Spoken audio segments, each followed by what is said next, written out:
I'm Brian A. Boyson, Peak Performance Sales Strategist and Coach at SAP.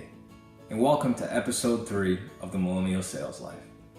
Today we're going to be talking about coaching and a little bit about what it is and a little bit about coaching culture. And really this comes down to leadership style.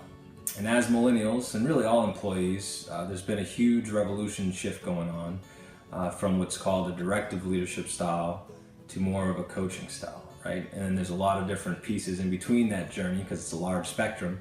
But thankfully SAP is out ahead of this, and 3 years ago created a global coaching practice, which we have professionally trained coaches that are SAP employees that can coach other employees, not just the early talent.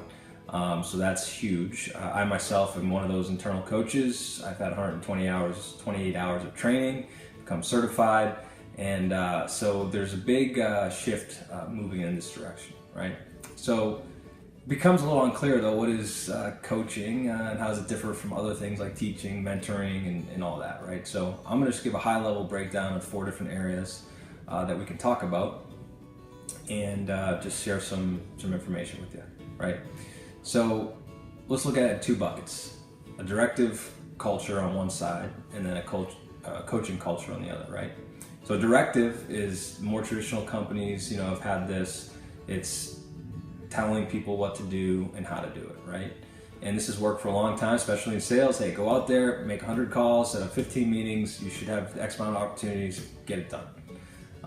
Or this is how you do it. This is the only way we do it here. This is how you got to do it, and that's it, right? It's my way or the highway. Or, hey, this has worked for the top people, do it this way. To moving towards more of a coaching culture where it's more asking questions and empowering the workforce to really be resourceful and come up with their own steps to move forward and paths to get there. Because there's not always one way to get to where you're trying to get, right? So let's talk about the 4 different hats, we'll call them. As you put it on your head, take it off your head, right? So there's the boss hat, there's the teacher hat, there's the mentor hat, and there's the coach hat, all right? And as you move from boss to coach, you're moving from the directive style to the coaching culture.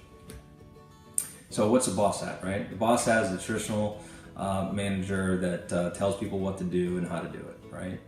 And this has worked for a long time, but there's been studies out there that have been more effective that when you move toward the coaching culture, the productivity goes up, the loyalty to the company goes up, the satisfaction of the job goes up. So those are all important elements, right? So we all know people that have a boss hat, and we've all worked for them, and maybe we are one of them ourselves, right?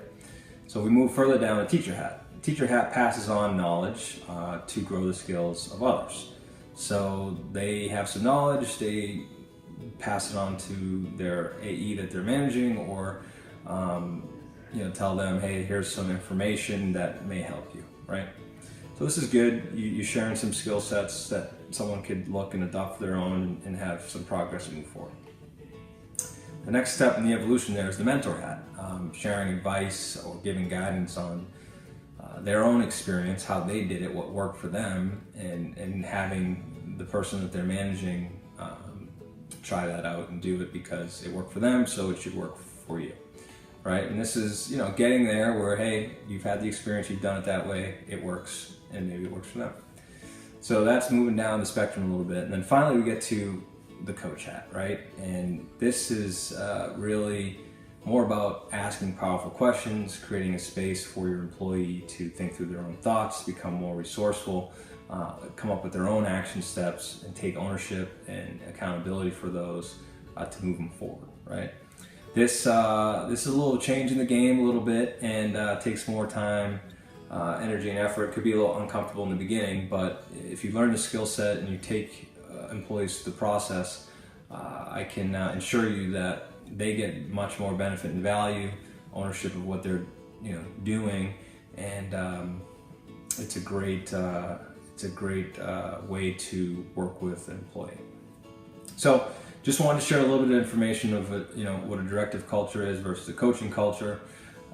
This is going to take a process to change the hearts and minds of of people and how we work, but it's one that as millennials that we really are embracing and we thrive in. So the people that look at it, embrace it, and figure it out are the people who are going to be winning the game versus the way that we used to do things. So wanted to share a little bit about coaching and the different hats. So hope you got some value out of this, and next time you're managing or in a situation being managed, think about which hat that person's wearing and seeing how much benefit and value you're getting from that.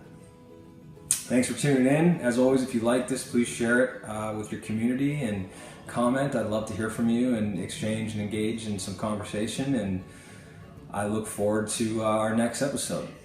So until then, I'll leave you with this. Rise up every day of your life, set a new standard, make you move, and become who you are.